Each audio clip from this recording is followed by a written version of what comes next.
Hey, Foot Clan, before we start today's show, I want to remind you there are 23 days remaining before the Ultimate Draft Kit is released. That means you have 23 days to get to ultimatedraftkit.com and take advantage of the pre-order pricing. This is the cheapest it's going to get. Prepare yourself to dominate your 2017 fantasy football draft at ultimatedraftkit.com. Now let's get to the show.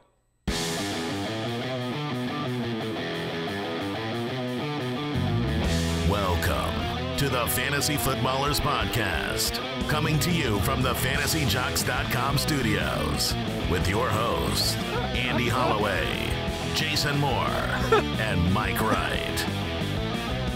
I don't know if I can do this today.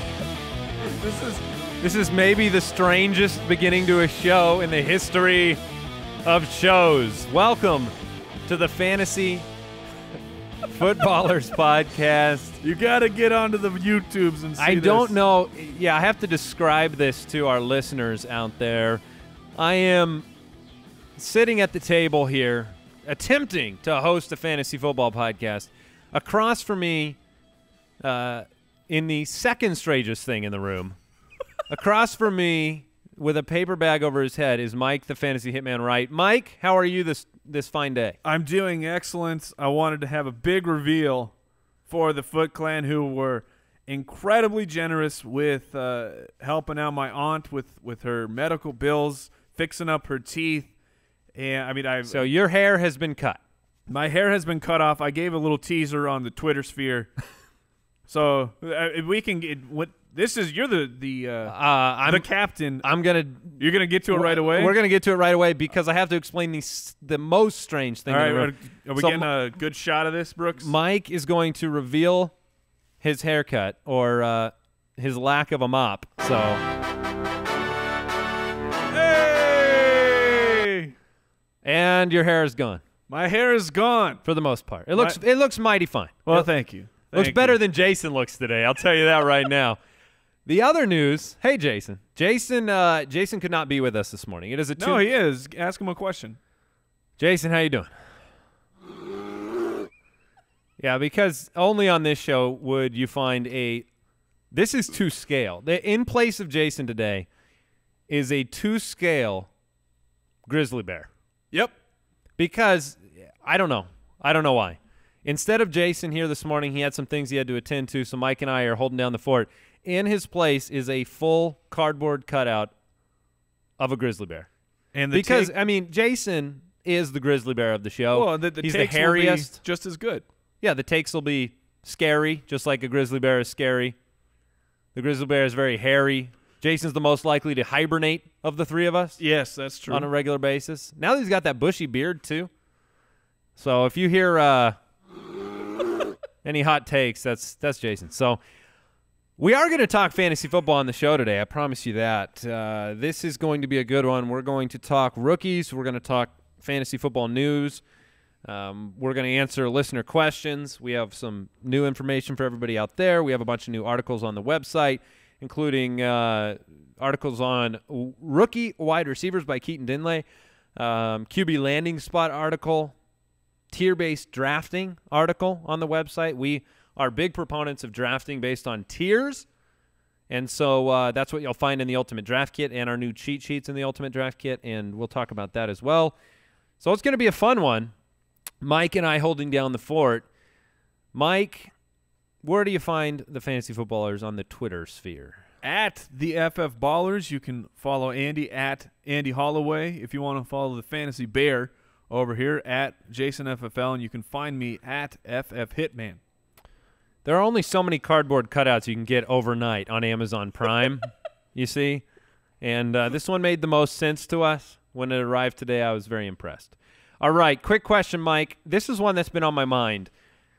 A lot of people doing rookie drafts. A lot of people wanting to know the future, right? I mean, I have had so many posts on Twitter. What kind of year is Dalvin Cook going to have? Where do you rank Leonard Fournette? And my question is this. Who's your favorite rookie that is not projected to be a first-round rookie draft pick, right? Fantasy Pros just recently did a mock draft, a rookie mock draft.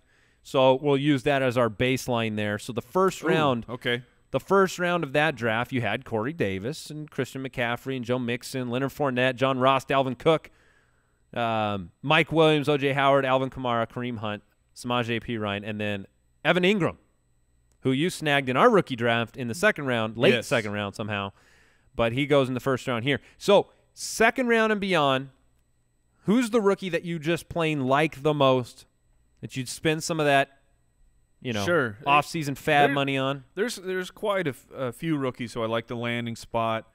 I'm gonna jump up here with a guy. And I don't know your answer. I have no clue. It's true. He was drafted by the Indianapolis Colts. He goes by the name Marlon Mack. Marlon Mack. Oh, yes. With the Billy Joel reference. Of course. And this so you like Marlon Mack? Yeah, I like Marlon Mack. I like the talent. I like the athleticism. He's a scat back. I think that he could be big enough to be more than just a scat back for them. And Frank Gore should be retiring after this season. I mean, that's absolutely a question mark. His contract only runs through 2017, and landing spots, offense, it's so important to where these running backs end up, because you can get a guy who, by the NFL standards, they believe he's an incredibly talented guy, like Todd Gurley. He ends up in a situation that is just the pits for fantasy. And then on the opposite is a guy like Marlon Mack here. He fell in the draft, middle round pick, but he ends up on a very, very high-powered offense and could be in line for a large workload. Not necessarily this year, but we're talking dynasty here, so you got to think a little bit longer term. Okay. All right. I am answering this question. I hope you go with the guy that you drafted, because I left him for you. Sure. Yeah, and you're talking about Joe Williams. I am.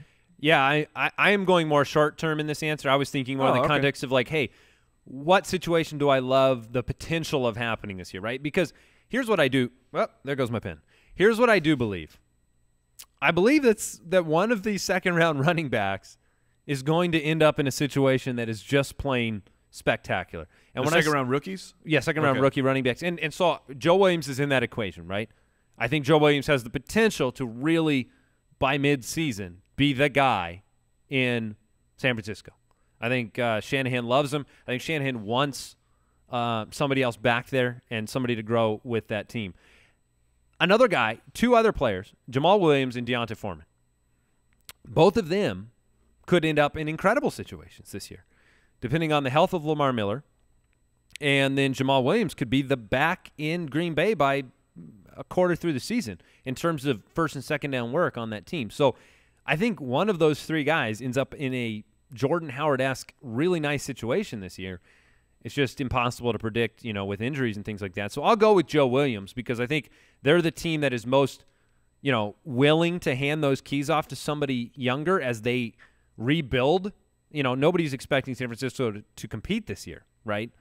With Brian Hoyer and injured Carlos Hyde and the team with all the holes that it has and how bad they were last year.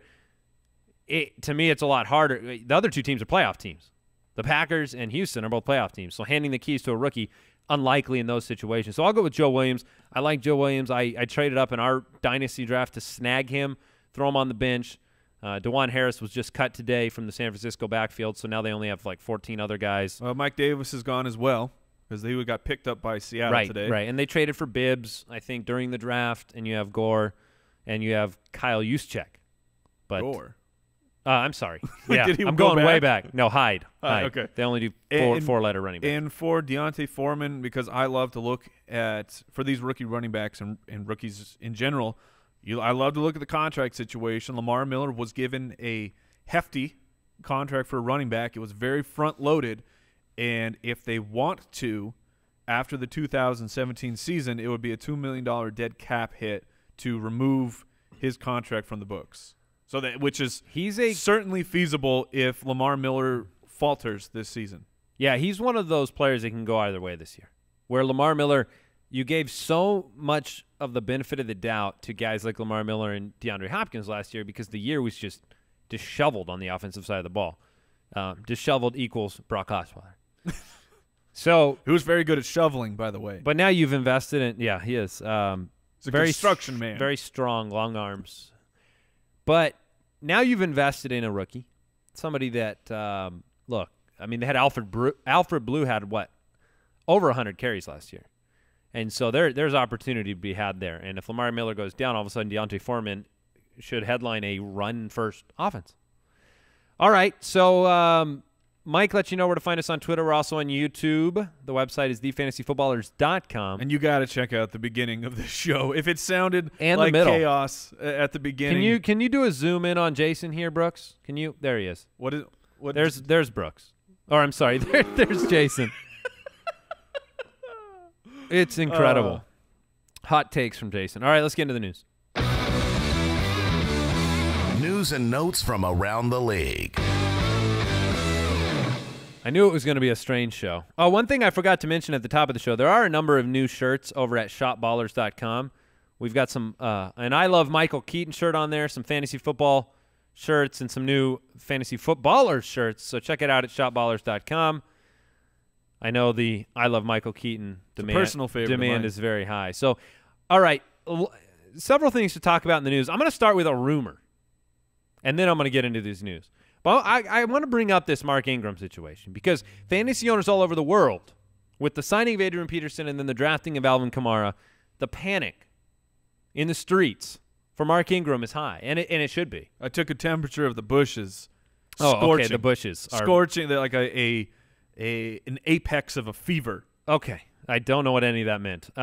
Very concerned. Very concerned. The bushes are worried. Well, if the bushes are the Saints, then Mark Ingram might be on the way out of the bushes. You're familiar with the movie The Happening, right? Yeah, that was a terrible movie. Well, in The Happening, the trees start taking revenge. That's what the bushes want to do. They want to take a revenge on Sean Payton and the Saints coaching staff. You following any of this, Brooks? Are you with? A little bit. Okay. Here's the deal. A rumor today. So Max Unger. So that's news. Max Unger underwent foot surgery this past weekend. It's very doubtful the Max Unger center for the Saints will be available to start the year. So rumors have now abounded from multiple sources about a potential Mark Ingram for Jason Kelce, right? Mm-hmm. Center for the Philadelphia Eagles. The Eagles have several centers available, and the Saints are in need. And the Saints, for whatever reason, clearly have a problem with Mark Ingram. Maybe in a similar fashion that they did with Brandon Cooks, where Peyton did everything he could last year to put Hightower on the field. Despite the production levels of Mark Ingram, something in the attitude department doesn't work. Now you've got Adrian Peterson. You've got Alvin Kamara. You've restocked a little bit. Is Travaris Cadet still on that roster? Yes, he is. He is. So you could ship him out if you don't like him. So, well, you're counting very much on Adrian Peterson if you send Ingram out. And you look at Philadelphia's backfield and you say, where is it? Like, where is the guy, right? As of right now, it's still Ryan Matthews. Mark Ingram, let's say he lands in Philadelphia. I guess that explains your feelings. I would be very excited. I am part of the free Ingram movement, and him going to Philadelphia, they need him. They need him bad. They can use Mark Ingram. He can catch the ball. He's been very efficient. He's been a great runner the last couple of years in New Orleans, and for whatever reason, he's on the out. So from a fantasy perspective, he shoot up the ranks. Yeah, he'd be a 1 for me if he went to Philadelphia. Wow. Okay. So we'll monitor that. Nothing definite of any sort right now. Here's some big news. Now this is big news. We mentioned this on, I believe, our fantasy election voting show a long time ago. ESPN is changing their DST scoring, and it's good. It's real good, folks. If you have played on ESPN up until now, one of the biggest pet peeves that I've ever had with their scoring system is this circumstance, right? Let's say I have the Kansas City Chiefs defense, and Alex Smith. Well, this is a terrible example because Alex Smith a bad example, never does this. But let's just stay with here. Let's say I have the Chiefs defense, and they're shutting out the Steelers. And Alex Smith and the offense for Kansas City's on the field. And Alex Smith throws the ball, and it's tipped in the air, and a Pittsburgh DB grabs it and runs it in for a touchdown. Up until this moment in time, that counted against the Kansas City Chiefs.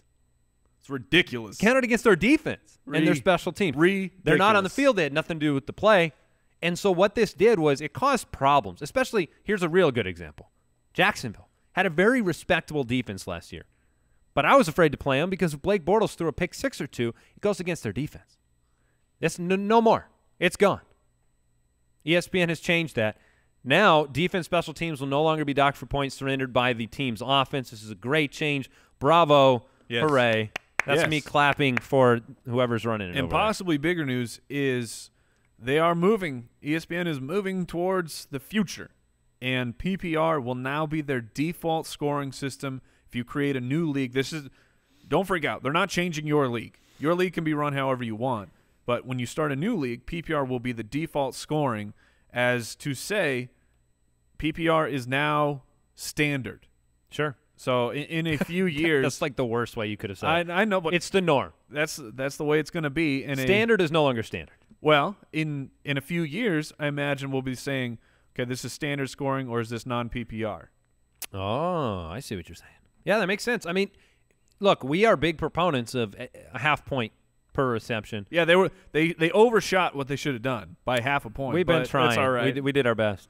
But if you had to choose between standard and PPR, I'm taking a PPR I'll take league. PPR, so yeah. That's exciting as well. In Smokin' Jay Cuddy news,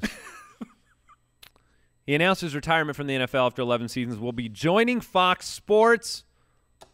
What are you expecting from the Jay Cutler or Tony Romo battle in the broadcast booth? Who wins that one? Who wins? This is extremely interesting because my money's on Jay Cuddy. Jay Cutler is not known for his body language on the field. He's known for looking a little frumpy and grumpy. Yeah, frumpy's a good word. But I mean, I've heard that the man can have an electric personality when he unleashes it, and he's going to have to.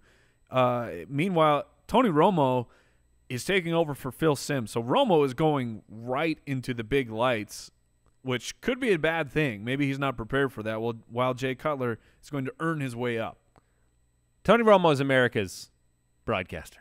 He is. He might be a little – I wonder how friendly he'll be. He may be too friendly. Jay Cutler will let something fly. He won't care if it's intercepted. Don't care. All right, what else is going on? Jets wide receiver Robbie Anderson, who was a flash in the pan last year, was arrested in Miami on Sunday. I believe he'll be the fourth Jet to have an offseason suspension. He may be cut for all we know. This is not looking good, charged with resisting arrest and violence of obstruction of justice. Big news on the I don't think people realize this. Brooks, you're a Dallas Cowboy fan. Now, there's talk of Jonathan Cooper ending up as the starting left guard. And if you don't know who Jonathan Cooper was yeah, both are accurate. Yeah. I believe he was the 6th overall pick to the Arizona Cardinals. This was the year that I believe Eric Fisher came out. I believe that is correct. I think there were 3 offensive line. Luke Jokel, Eric Fisher. Who's the tackle on Lane Johnson? Yeah, Lane Johnson is what I meant. But anyway, he was a flop. Cut by the Cardinals. I believe he was cut by – No, we traded him to the Patriots, and the Patriots cut him. Patriots cut him, and then he's been cut since then. Now, all of a sudden, you have an unproven player, Jonathan Cooper, that could end up at left guard. This can't be good for the offensive line situation that we've considered so perfect in Dallas. Yeah, certainly not. But it's a little too early for me. You have great stability around it. It's just one of those things where, I don't know, when something changes, and you're moving somebody too. I mean, I believe they're moving La'el Collins to the right tackle position. So something to pay attention to, see what that line looks like this offseason. So we're going to answer some questions spanning dynasty, keepers, commish questions, listener questions. This show is all about you and your league, your questions, and we want to answer them here on the show today. Before we do that, I want to thank Pristine Auction, great friends of the show. If you haven't visited pristineauction.com, you're missing out because it's just flat out the best sports memorabilia. The best. Authentic autographed memorabilia. And we're talking – you span all the greats. On the homepage today, Bo Jackson and Deion Sanders autographed material. You also have some Tom Brady and some Ezekiel Elliott on that homepage. And you're talking not just a couple daily auctions, nothing to choose from. You're talking hundreds of auctions that end every single day. Really amazing stock, amazing inventory, amazing opportunity to get stuff on the cheap. We just picked up a Lamar Miller jersey for Jason for his birthday. He was very, very excited, as you can see. And so check them out, pristineauction.com, Pristine auction.com. And we also want to thank today's sponsor, Pro Flowers. We know that Mother's Day is quickly approaching. Well, that's I Sunday. take that back. Sunday, brother. I take it back. I hope you know that Mother's Day is quickly approaching, so we have teamed up with Pro Flowers to make this as easy as possible. You can jump on Pro Flowers, and you can get your mom, your wife, who could be the mother of your children. Look, there's moms of all kinds. They're It everywhere. makes me proud to know the Foot Clan is taking care of their moms. Yes. Yeah, yes. Me And as well. they've been tweeting about it. They're taking advantage of the deal. So you can get this deal. It's 100 blooms. Comes with a free glass vase for just $19.99 plus shipping. And you also have this option. You want to take it up. You want to treat your mom? Treat your mom. This is not treat yourself. This is treat your mom.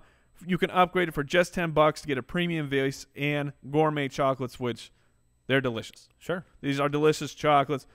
Choose the delivery date. Pro Flowers will guarantee they will arrive fresh, beautiful, and stay that way for at least 7 days or get your money back. The only way to get the 100 blooms for mom with a free glass vase starting at $19.99 is to visit proflowers.com. You click on the microphone in the top right corner. You use our code BALLERS. Ballers, thank you. That's proflowers.com. The code is BALLERS. Click on the mic. This stunning bouquet sells up fast, so order today.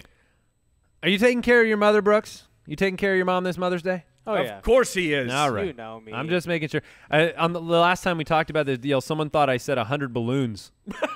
Not 100 blooms. From Pro They said Flowers. that's expensive to ship 100 balloons, I imagine. Or no, if they're deflated, it'd be very cheap. That'd be a really crappy gift. Here, Mom, here's 100 deflated balloons. Blow them up and celebrate. Have a day. Have a day. All right, let's get into the mailbag. Mailbag. Yes. Yeah. Roar. This is a heck of a show. Who would have thought Jason brings stability to the podcast? He doesn't. He's like an anchor. Yeah. A lot of Like weight? girth. Oh, my gosh. We are rough. Jason is a close friend.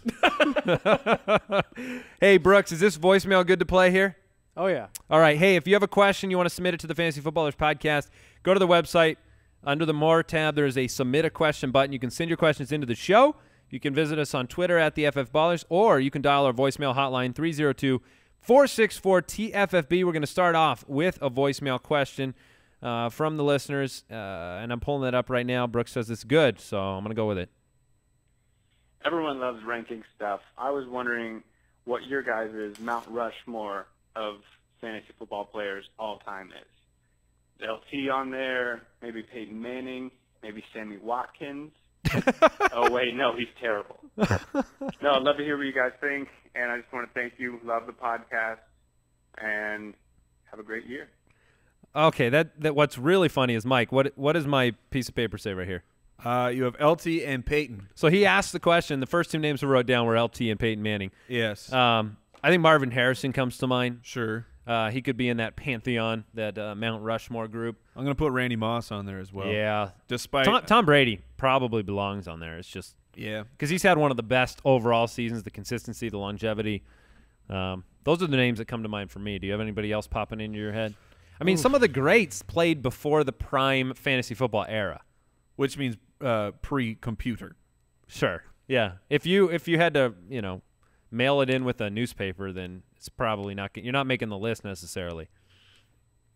Yeah. LT is the champ of all time. Yeah, he's certainly. Still. I mean, that was back in the day when it was you would get in a bare knuckle fight with your friends to get the 101. I was gonna say that's when the 101 meant everything. Yeah. Did you get the 101? He could carry you. Good news, guys. I won my league. Yeah. So what do you have? 30 touchdowns one year? It was bananas. All right. Question coming in here. Keeper question from Phil in Fresno. The show is great. Thanks, he says. I just bought the UDK and I can't wait to dominate the season. You're going to love it. We are very excited about the UDK this year. All right. Keep two of the following players: Amari Cooper, DeMarco Murray, Allen Robinson, Marshawn Lynch, or Greg Olsen. It's a half point per reception league, and they can be two chosen from the same position. So what two would you keep out of that group, Mike, in a half-point league, and why? Murray's locked for me. He is locked for me, too. Because he's on a run-first team with an actual good quarterback. It's like I think of Houston and the Titans as a very similar structure, except one team has Marcus Mariota and the other one does not. So Murray, and he's still the lead guy to me. So DeMarco Murray is a lock, and I'm probably I'm looking at the two Raiders here. I'm taking Amari. You taking? Were you thinking him over? You were thinking Lynch? I was just considering it, but I do lean Amari Cooper, who I'd go with the balance and have one of each in that situation. And the good news with Amari Cooper is that at least you're getting a good player who he could absolutely take the leap this year and become a great I have DeMarco Murray as my 6th overall running back this year in half-point per reception leagues, just behind David Johnson, Lev Bell, Zeke, LaShawn McCoy, and Melvin Gordon. So, yeah, he's in that shady tier for me. Sure, absolutely. All right, let's move on here. Dynasty trade. Oh, by the way, I wanted to run this by you, Mike. I saw a Dynasty mock draft. This is post-rookies, right? And it was curious. What do you think? Odell Beckham Jr. went after Mike Evans. Mike Evans was the number 1 pick in this draft. And the justification for that pick, it was surprising, was the quarterback situation. Yeah, I understand. It was the long-term stability of Jameis Winston in Tampa versus Eli Manning and what could be. I mean, if he flops this year with those offensive pieces around him. Winston? No. If Eli Manning flops with those pieces around him, all of a sudden you're looking at New York has to find a new quarterback. And they're in a situation that the Cardinals are going to be in at the end of the year. The Saints are going to be in a couple of years. That's why Michael Thomas, while I love him, I'd love him a lot more if he had Andrew Luck as his quarterback. Yeah, that's very fair. How much of it is Michael Thomas and how much is Drew Brees? Yeah, and how hard – we know how hard it is to replace those guys. Not everybody ends up with a Dak Prescott or a Russell Wilson in the 4th round. Man, I would I would take Odell Beckham Jr. It's still Beckham. It's still Beckham for me. But I understand. I would not get mad at someone if they wanted to argue that Evans should be the 101.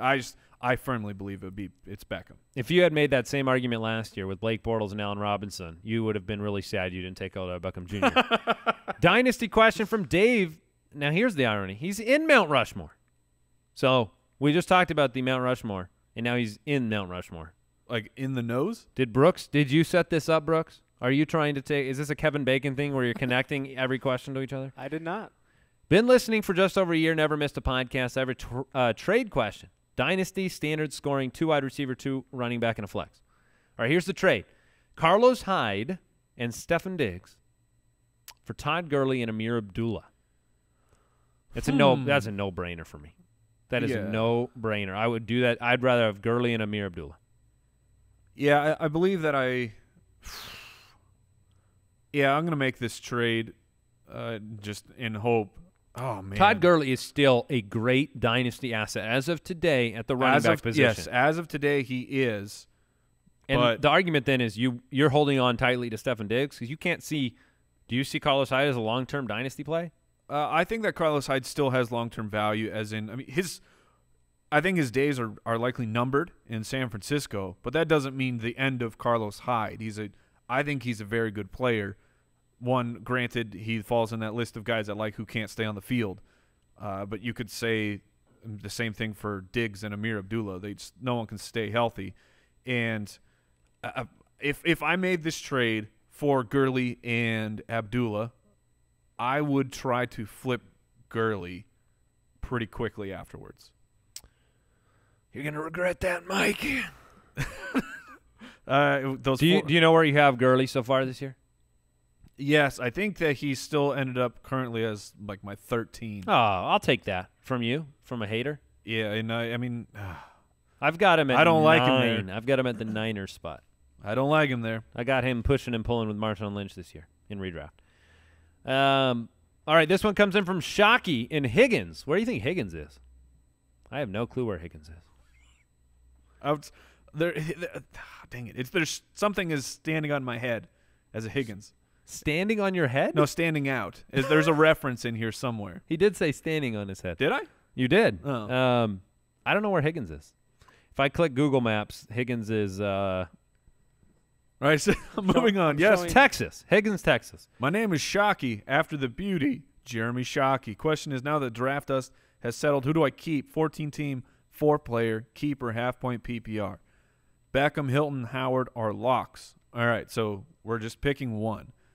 Decide between Johnny Stewart, Rashard Matthews, Willie Snead, and C.J. Prosise. And he traded away some things, so he needs to get this right. So Stewart, Rashard, Snead, or Prosise. Half-point PPR, who you got?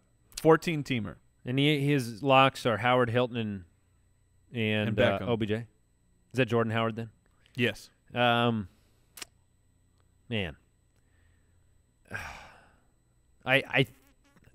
It's really hard. I guess Willie Snead. Yeah, the guy I think Willie Snead's the pick. The one I want is Willie Snead, but you also are running into a. It's not Prosise or Matthews for me. So between Jonathan Stewart and Snead, in a half point, you do need to consider the position scarcity. You're in a 14-team 4-keeper. If you're only keeping the one running back, and you go with Hilton, Beckham, and Snead, now you're okay. I don't know. I like that. So go warm, Jonathan fuzzy Stewart feeling. then, because if he has OBJ and Hilton, he's already got 2 wideouts. You said the depth, the position scarcity. I mean, Jonathan Stewart take the touchdowns. I don't know if the touchdowns are going to be there for Jonathan Stewart this year. I know they were there last year, but 2 years ago they weren't there. No, I know. It's not. I don't like any of the picks. Like none of them jump off as. Yeah, so I don't love anybody either. So the one I like the most is Snead. So I'm just going to take the guy I like. I think he's most. the highest upside of the 4. So, yep. David in Gaithersburg, Maryland, keep 2 as round 1 and 2 picks. Keeper 1, David Johnson. Well, yeah, that's done. Keeper 2, C.J. Anderson, Adrian Peterson, Matt Ryan, Thomas Rawls, or Eddie Lacy. Do you keep any of those for second-round value? I guess you have to pick one. The answer is no, but if I have to pick one, I'm going to take Adrian Peterson on that Saints offense over C.J. Anderson. And with those rumors abounding about Mark Ingram. That would change things drastically for me. It's a PPR, though. And, oh, man. It's absolutely between Anderson and Adrian Peterson for me. I'm very concerned that Peterson is done. And well, then what side? Which one are you taking? I lean Anderson. Do you want to split the difference for us, Brooks? Peterson or C.J. Anderson this year? I go C.J. All right. Here's a question from David in Wisconsin. In grading players, how would you weigh a player's past results, innate talents, like a 40-yard dash, broad jump, etc., and projected future? Sure. So basically just how do we rank our players? How do we stat out guys? And I will tell you, I can't give you an exact numeric value of how much those things weigh, but everything is factored into when you're looking at a player.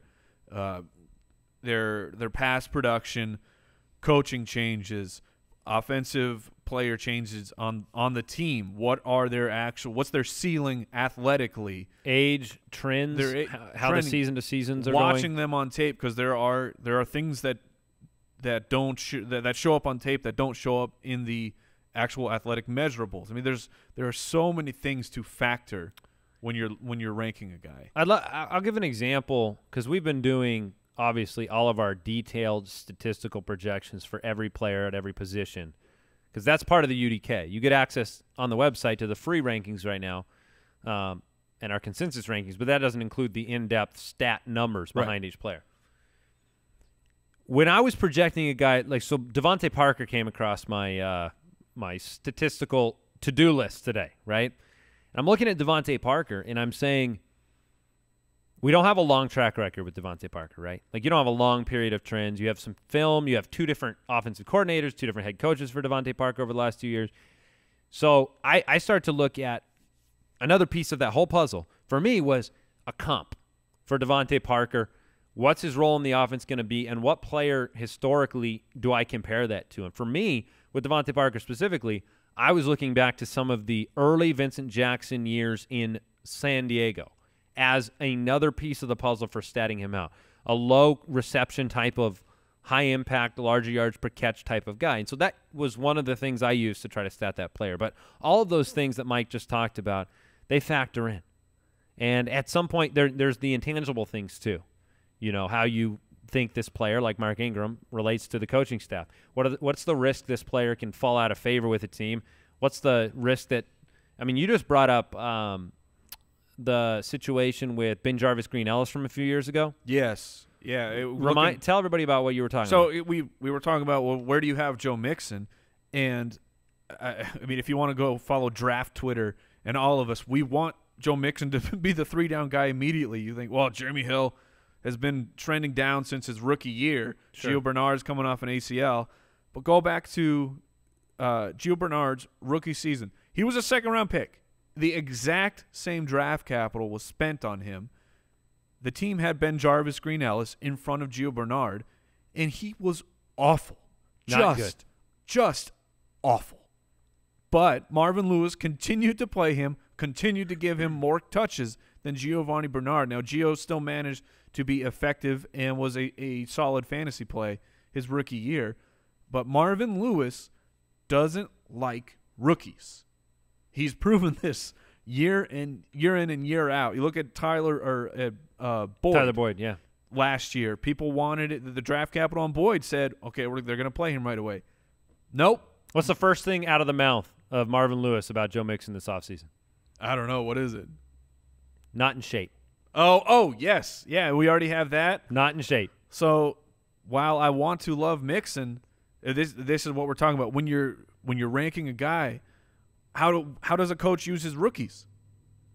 That factors in heavily. Right. All right. What's the next question we We're have in here? the one-man keeper. Tyler Cheek in All right, Cincinnati. go ahead. You read it. Love the show, guys. I did not bring home the hashtag FootClan title last year, but it has not stopped me from listening. Well, thank you, Tyler. Thank you for persevering. I'm in a one-man keeper. I have Melvin Gordon and Devonta Freeman. Who do I keep? Both are amazing value. This is a standard scoring league. One keeper, Melvin Gordon. Goiter? Melvin's Goiter? Melvin Gordon or Devonta Freeman. Wow. Standard league, right? I'm taking Freeman. Great. I'm taking Melvin Gordon. I have him ranked higher. Sorry, Tyler. Standard league, I'm going to take Melvin Gordon. They've done nothing to make me think that his workload's changing this year.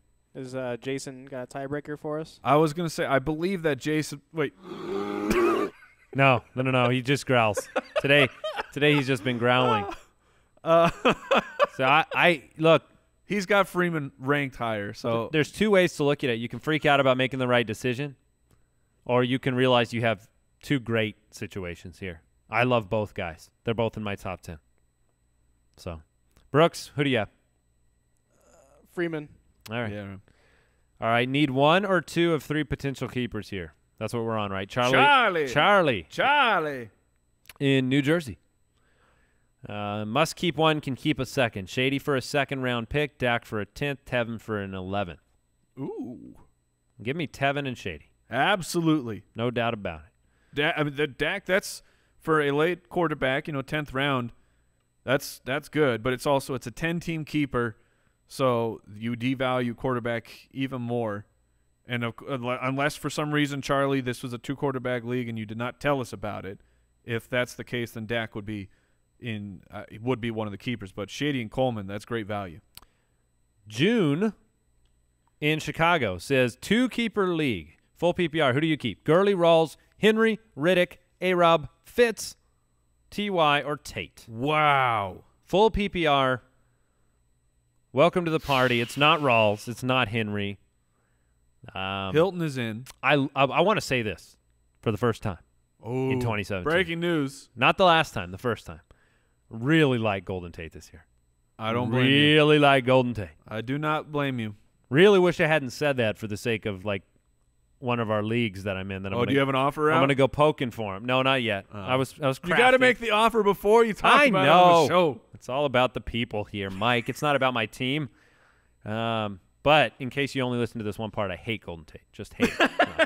I love Golden Tate. I mean, he's guaranteed, barring a problem with his health, 90-plus receptions. It's just locked and loaded. Just locked and loaded. Which PPR, that is tremendous. But that being said, who do you take? I don't know if it's Golden Tate. I mean, I'd love to have Riddick in a full-point PPR. I mean, that's a huge uptick for running back, although – what's the workload with actually Abdullah going to be if Abdullah can play 16 games, which that's also a question in itself. You have to keep Hilton, even though he's not a prototypical PPR He was guy. still up over 80 catches last year. But he's great. I wish he would just score a little bit more touchdowns, a couple more, but he's still in. And between Tate and I will consider Fitz as well. Well, you got to be considering Allen Robinson too. I mean, he still is up over 80 receptions as well. Yeah. What if Fitz led the league last year, right? 109 for Larry Fitzgerald. Man, I'm gonna go. I'm gonna take Gurley and I'm gonna take Hilton. Gross. Yeah. Why you gotta jump in here with that Gurley? 43 receptions last year for Todd Gurley. Position scarcity is still an issue Lance in a PPR league. Dunbar.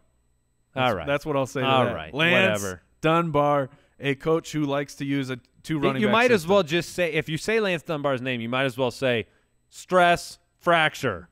No, he's back, man. Oh, he's back. He's back. been back multiple times. He's back, baby.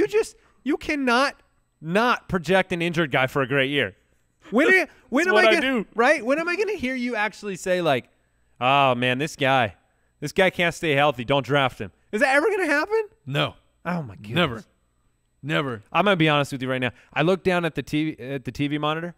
Mm-hmm. I kind of got scared for a second. I forgot Of the bear. I forgot there was a gigantic bear in the studio, and I did a double take wondering what was wrong. Like I'm a little bit afraid. And this thing is humongous. Like the scale of a grizzly bear, very large. Okay, very large. I'm going Hilton, and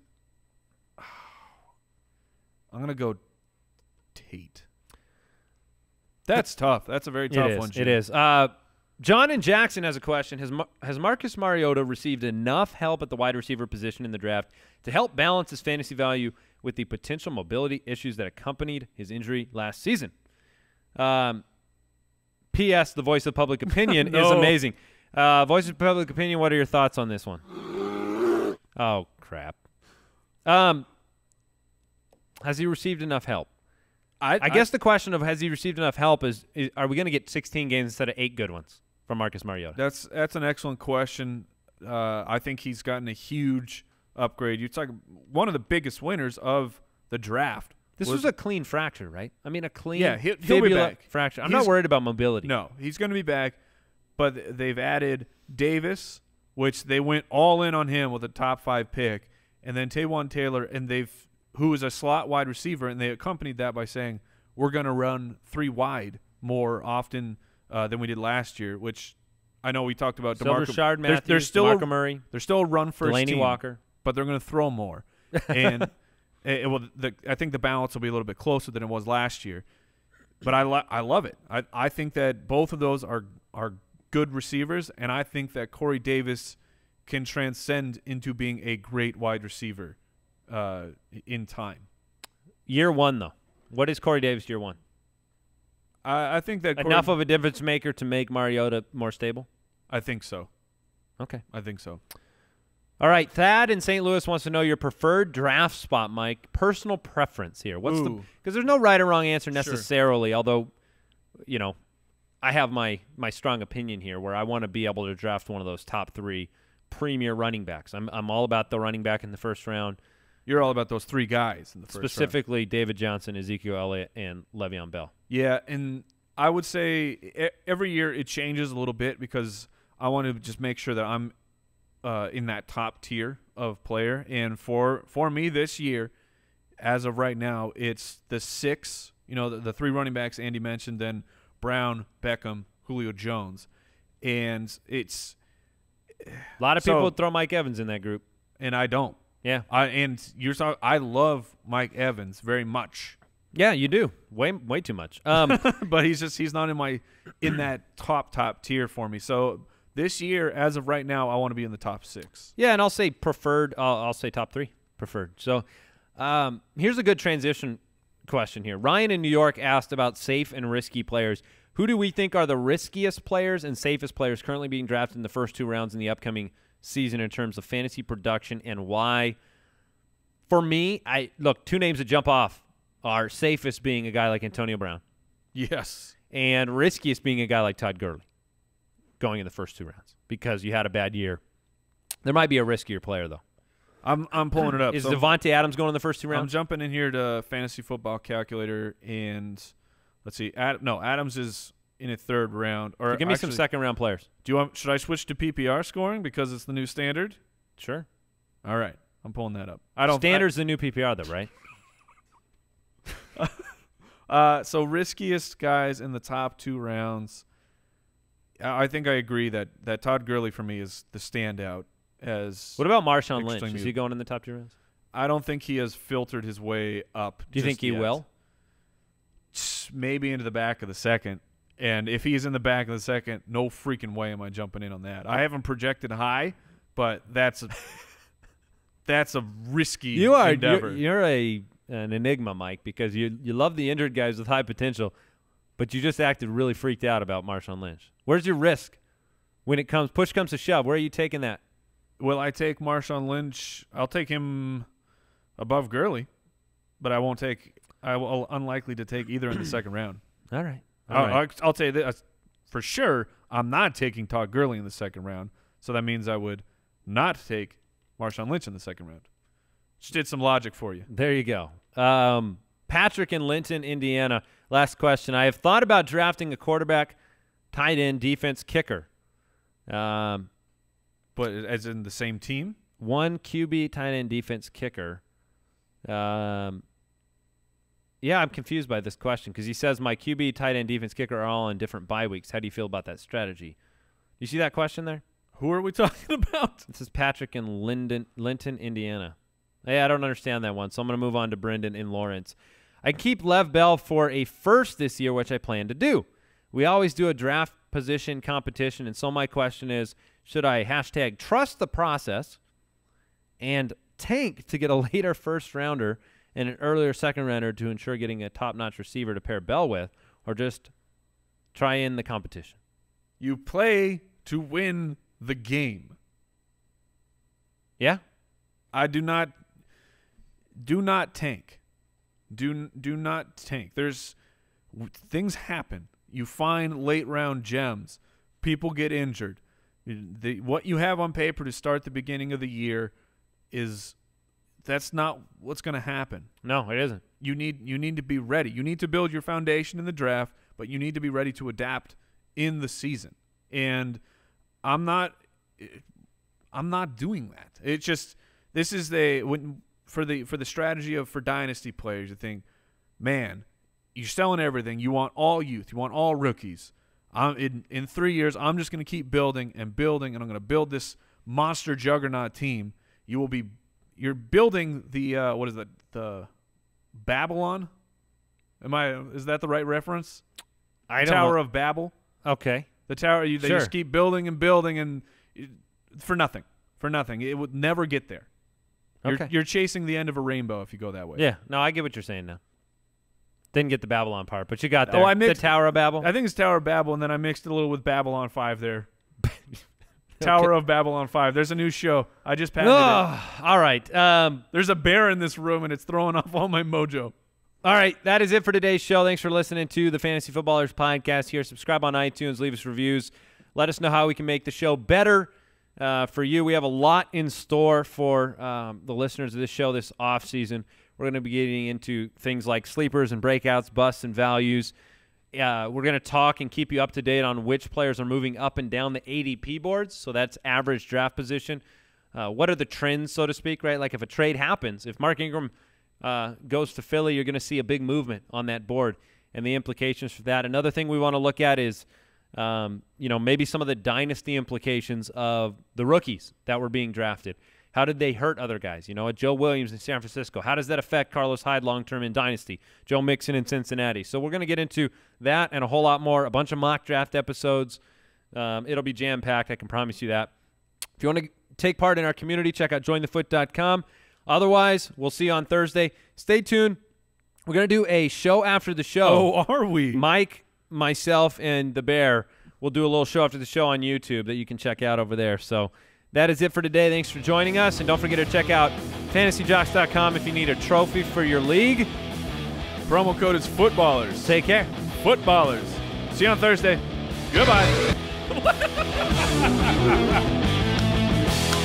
Thank you for listening to another episode of the Fantasy Footballers Podcast. Join our fantasy football community on jointhefoot.com. and follow us on Twitter @the FF Ballers.